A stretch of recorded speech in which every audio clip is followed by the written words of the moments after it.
why physical education may not be what we deem as the most effective way to approach physical education in schools. And again, physical education runs the gamut. Whether you're a mom at home homeschooling your children, you know how vital and important it is to have your students in activities.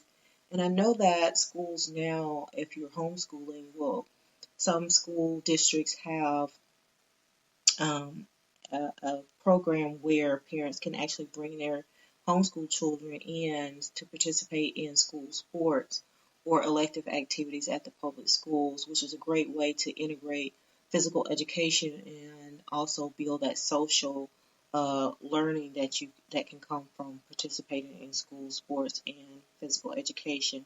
But with that grant, they have various different names. They have America on Track, Active Kids and Healthy Lives, the Sharpen, and these are like to help students, maintain 60 minutes of daily activities. And I know the NFL has the Play 60 initiative that they do, which is really great and catchy, and I see a lot of their commercials.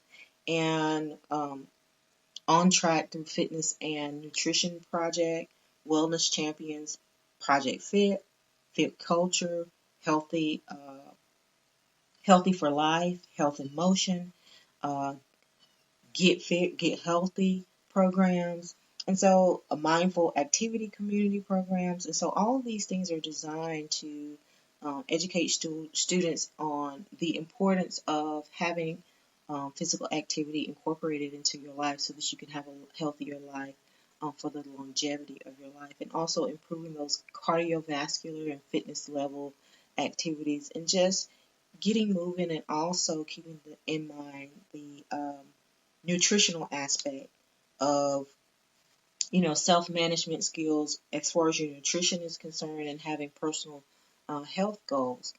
But also we wanted to discuss school sports. And so again, I talked at the top of the hour, top of the half hour, about the fact that I was not a lifelong sports person in school, but I did develop an appreciation for athletes and what they were, what they sacrificed in order to not only bring entertainment to us, but what they did as far as discipline was concerned, as far as their regiment to get prepared for whatever activity, whether that was sports for the girls, team, or whether it was cheerleading, any type of physical activity, football, baseball, softball, all of those things in high school. And I know that those things have been, researchers have provided, quantifiable data that these things will enhance a student's ability to handle stress. They tend to work in teams better.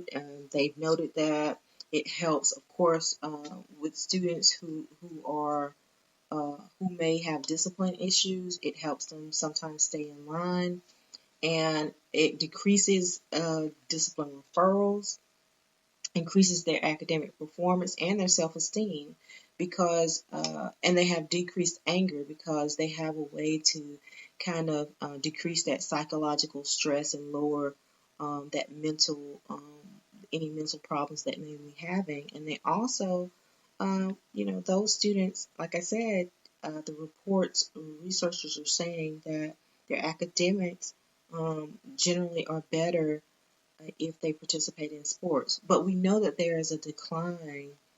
Usually when the students are younger, they report that 69% of the students or adolescents actually engage in at least 20 minutes of physical activity for 3 days per week. But once they get to the age range of 18 to 21, that percentage dramatically drops to about 38%. So that means that, we do a great job starting out of keeping our students physically active. But once they get to maybe like the high school level, that's decreased because they have choices of whether or not they're going to participate in sports programs. at that point. And there's a growing body of literature that suggests that the relationship between physical activity and the mental well-being of our adolescents is directly linked, and we can assist them in having a better mental state by encouraging them to participate in school sports so that there's a win-win situation. There's also a little research out there that says about 15% of student athletes actually go on to participate in college, if that's something that you're particularly interested in, those statistics, uh, and also graduate on time because they have the mental discipline and the mental toughness. Another thing, I was listening to a podcast. It's called 90% Mental, a podcast with Grant Parr, and he was having conversations with Grant Parr. He was having a conversation with a former NFL player, Marcus Anderson, about the warrior mindset, and how that shaped him for the rest of his life and trained him to be mentally tough, and also understanding that with your failures, you may fail at this point, but if you continue to strive for something, that you can eventually overcome that. But you have to have the tenacity and the willingness to understand that when you fail, it's not really a failure. It's just something there to teach you to move forward. So when students participate in school-based sports, um, it helps them with weight control, of course, and we're talking about problem solving skills and self esteem and social competency, academic performance, and also it's been associated with reducing uh, reducing the rates of juvenile arrest, teen pregnancy, and school dropout because they feel like they are part of a team. And so thinking about a revolution of consciousness regarding physical education and physical fitness in school sports and schools, and how we can improve the relationship between youth sports and participation so that our students can select healthier risk behaviors, um, or healthier behaviors regarding their overall health, benefits, and certainly help to alleviate any of the factors that lead to obesity, and just keeping them active, and of course the social benefits of it, keeping them away from um, hopefully drugs and depression or any suicidal feelings, with being connected to someone in sports, and knowing that if they're having a problem, that they can overcome that. And so also playing on the playground is a simple thing that we can do.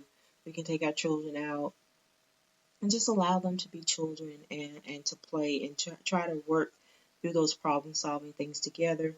Um, of course, being there as parents and as leaders and as teachers and as educators to guide them with that process, but also just equipping them to be able to have those tools that are adequate enough that will take them through a lifetime of social benefit, and which also can lead to better academic performance and participating in teams and being able to collaborate and understand that you won't always succeed, but you can always do your best. Um, Again, there's a nice quote from Derek Jeter that says, there may be people that have more talent than you, but there's no excuse for anyone to work harder than you.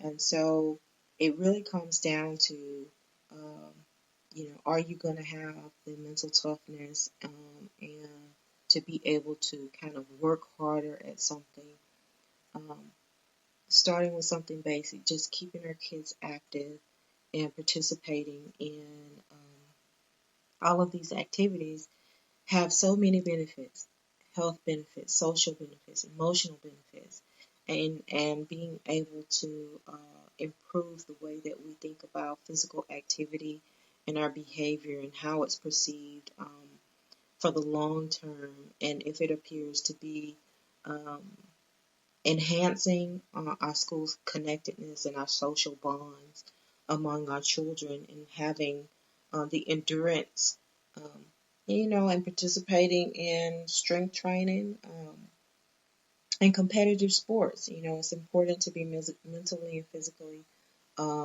strong and stable and participate in these things, but these things will help them for a lifetime, not only in the short term, but in the long term of the well-being of our students. And hopefully through that, it will increase their test scores and create more discipline within our schools. So again, tonight we're talking about the K through 12 physical education and school sports, and how those factors in school participation correlate with a reduction in involvement with high-risk behaviors, and also significantly contribute to health policy and health practices, because we know that sometimes schools need extra funding, which is why I noted the grant earlier, the Carol M. White Physical Education Program grant that is offered to schools and community-based programs to be able to structure a program that will encourage their students to become active in physical education in the K through 12 area, and also in school sports, whether they're doing it through after-school program or actually within the schools. So some other sites, if you want to look up some additional research, are The Power of Play by Sports Illustrated, School and Obesity Prevention, Creating School Environments and Policy to Promote Healthy Eating and Healthy Activities, and also the relationship between youth sports participation and selected health risk behaviors from the Journal of School Health, and then the physical activity behaviors and perceived life satisfaction among public health and school adolescents from the Journal of School Health as well. And on next week's episode, we'll be talking about parent education events, and we hope that you will take the time to join us on next week.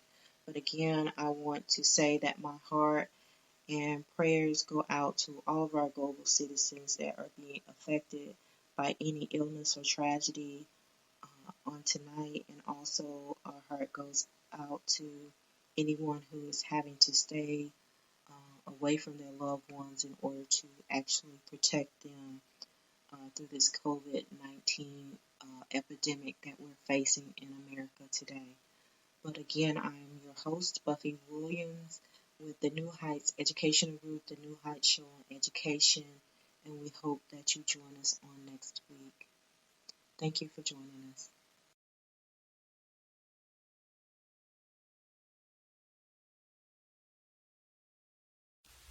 We hope that you join us next week. That's our time, and you have been listening to the New Heights Show on Education. I'm your host, Buffie Williams. If you like what you've heard, search for us on your smart speaker and listen to us anytime. Thank you for listening. Good night. Until we meet again next Tuesday night, 6 p.m. Central Standard Time, 7 o'clock p.m. Eastern Standard Time, as we discuss next week's topic. Enjoy expanded content from the New Heights Education Group hosts on Blog Talk, iTunes, SoundCloud, Spreaker, and Watch No Learn.